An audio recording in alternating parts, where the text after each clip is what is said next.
My top 30 fragrances for the fall. Let's talk about it.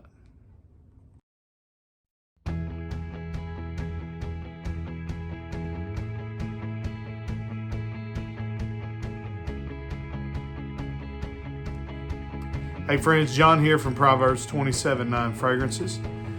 And over the next 3 videos, I'm going to be giving you my top 30 fragrances for the fall of 2023. Be many designers, some indie, some niche as well. If you would, go ahead and make sure that you like the video. Leave me a comment down below on what you're going to be wearing this fall. And make sure you're subscribed and have the notifications to the channel on. That way you're notified every time we upload this sweet smelling fragrance related content. All right, we're just gonna get into it. I'm probably gonna break this up into 3 different videos. These are my top 30 out of my collection, the 30 that I'll probably wear the most. And these are not ranked in order of best to worst. I'm just numbering them to keep myself aware of what fragrances that we're going to go. Now, I've left, I think, 3 fragrances off of this list that I'll be wearing a lot this winter, this fall. And I left them off because I wear these fragrances all of the time. And that is Tom Ford Beau de Jour. That is Zaharoff Signature Pour Homme. And Dior Sauvage Elixir.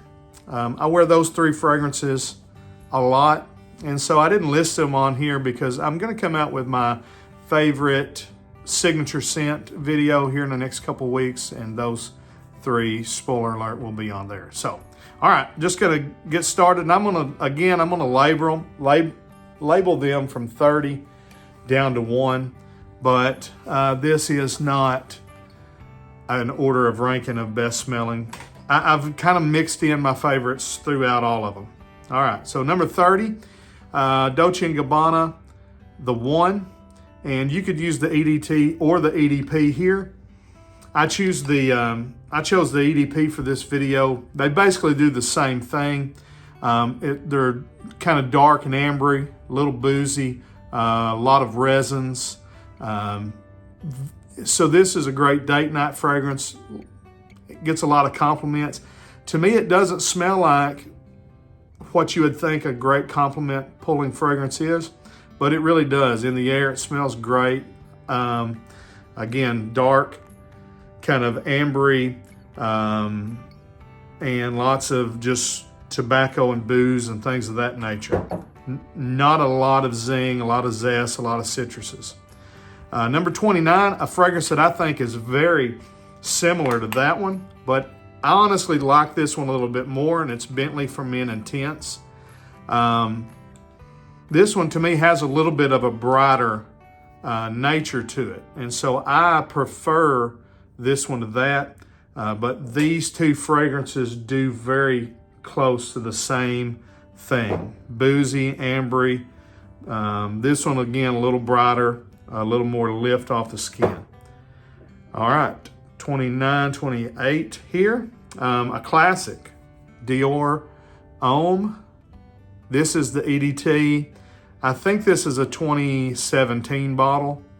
But you know this. This is an iris bomb, a little bit powdery.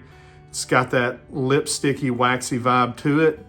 I wear this one exclusively at night. In fact, this is one of my favorite bedtime scents, to be honest with you.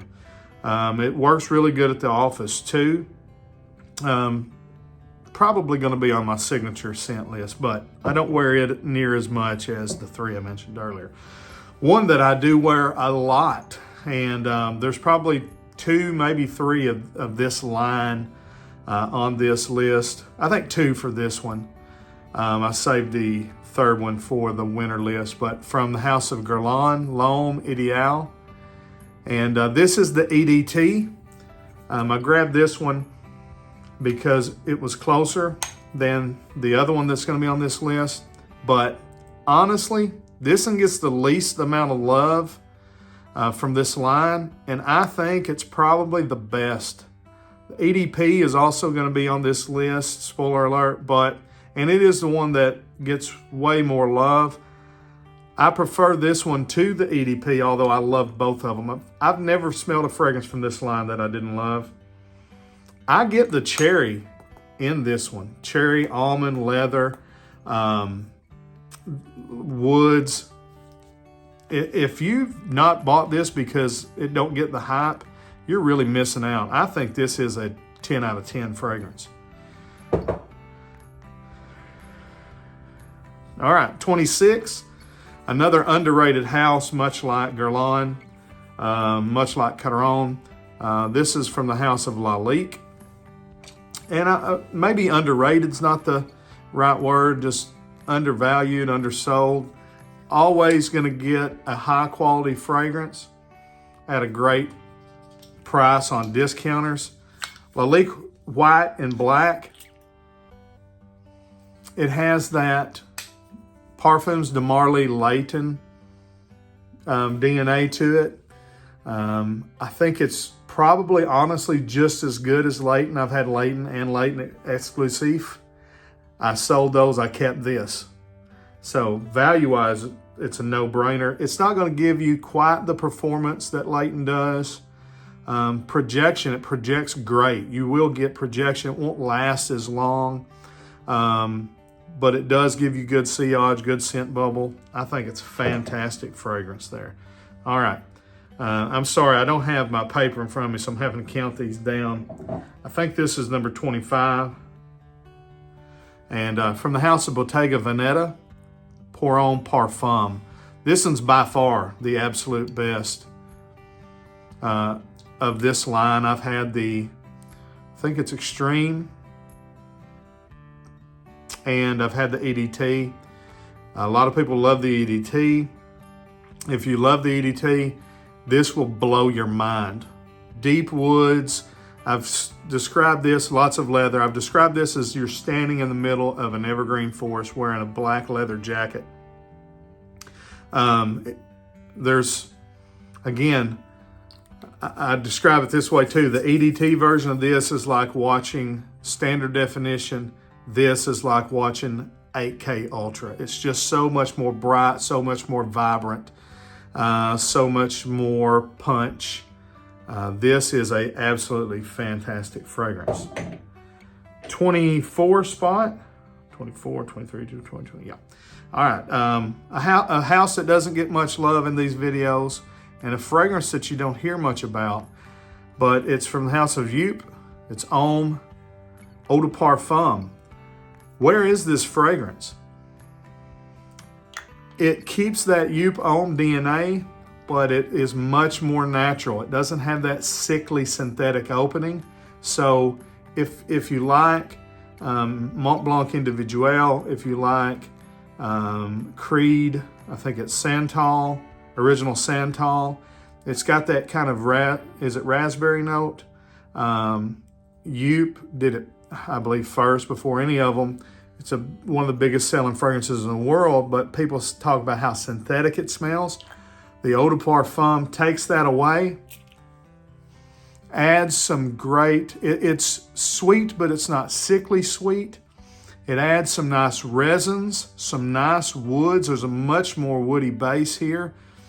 It just takes that DNA, takes out the sickly parts of it, amps it up, and just, I mean, great. It's a little boozy. It's a little leathery. All the kind of things that you want in these type of fall fragrances, with a little bit of that Yup Homme DNA left in it. All right, next one on the list from Ralph Lauren. This is Ralph's Club, and this is the EDT. And basically, this takes that Invictus Aqua 2016, that Rassasi Hawass, that Mont Blanc Legend Spirit, all of those DNAs, which are typically more spring, summer, and this puts a lot more woods, a lot more musk, dresses it up quite a bit, adds a little peppery zing to it, And I think this is by far my favorite out of that kind of DNA genre there. It smells like a nice, warm, grown-up version of those fragrances. Fantastic. That's a good year-round signature scent-worthy fragrance too. But I typically wear it more when it starts getting just a little cooler. Not so much dead on cold, but early spring into the fall. Perfect. All right. 22 spot here from the house of Giorgio Armani, Acqua di Gio Profumo. By far my favorite from that line. A lot of people giving, that one's almost empty. I think this might have been my original bottle too. Just a little bit of juice left in it. But this is, again, another one of those classic signature scent-worthy fragrances. But this is the fragrance that really kind of got me interested in fragrances.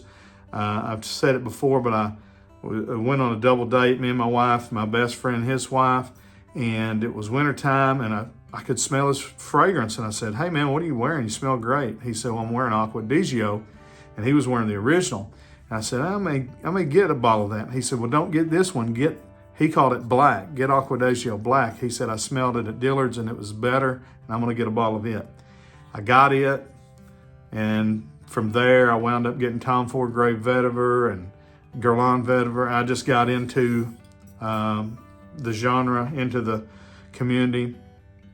This is a great fall fragrance. And the last one on the list today at the 21 spot from the house of Versace, it's Pour Homme Oud Noir.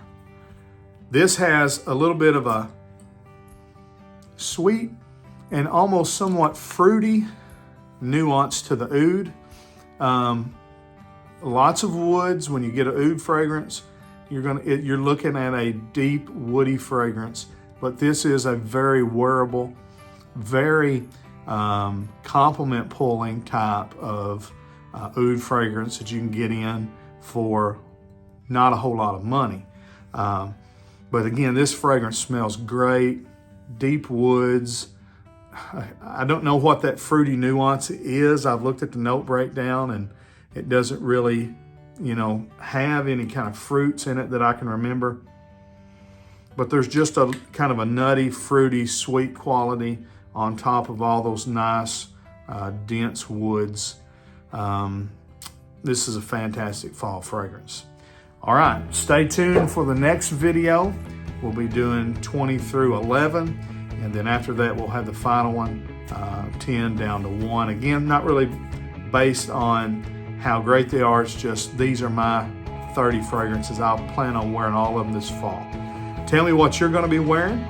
Make sure you are subscribed to the channel, like the video, all of those things. Till we see you down the road, I say God bless. Frag on, frag.